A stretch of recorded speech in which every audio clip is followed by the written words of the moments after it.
Tonight, another Utah city is considering ending its service contract with the Unified Police Department. This comes a day after Taylorsville announced it will leave UPD and form its own force. Fox 13's Lauren Steinbrecher joins us from Midvale City Hall with the decision leaders there are weighing. Lauren. Yeah, Bob. So the city here ordered a feasibility study that on the one hand looks at how much it would cost to stay with UPD versus on the other hand, how much it would cost to break away.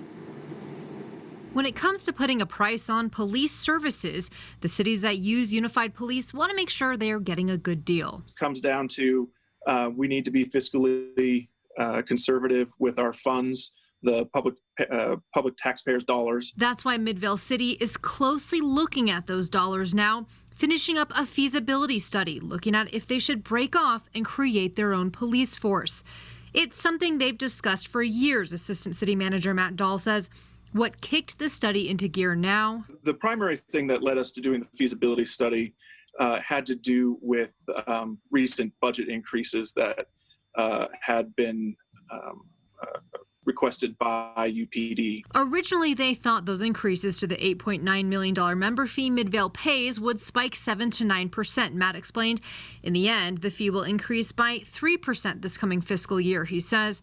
Still, for them, it's worth a serious look, and so far, he indicates they're finding it might be cheaper to do it on their own. We could provide a similar service to what UPD is providing with a budget that we had a range that we've found so far that kind of puts us either having somewhere in savings of around $700,000 up to it costing on par with what UPD's current budget is. The Midvale study comes at the same time that Taylorsville City announced the decision to break away from UPD, set to take effect in a year, also because of the rising costs. We have control over the dollars and the amount of police on the street.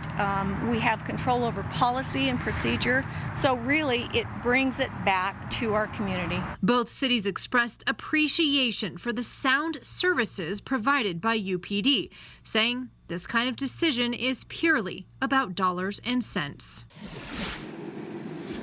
So that feasibility study is expected to be complete and finalized coming up in July, though Matt says the City Council could make a decision before that, and it would take effect if they decide to leave in July of 2021, which is when Taylorsville would take effect. Now, you may remember other cities have recently left UPD. Harriman left in 2018. Riverton left last year. Live in Midvale, Lauren Steinbrecher, Fox 13 News, Utah. Lauren, thank you. Now, Salt Lake County Sheriff Rosie Rivera, who runs the UPD, says with Taylorsville leaving, UPD will have to downsize. We'll still have over 300 officers. We're still a very large department when you take a look at the departments in the county, but we will have to downsize. Sheriff Rivera says they will continue to improve UPD regardless of whether other communities decide to leave.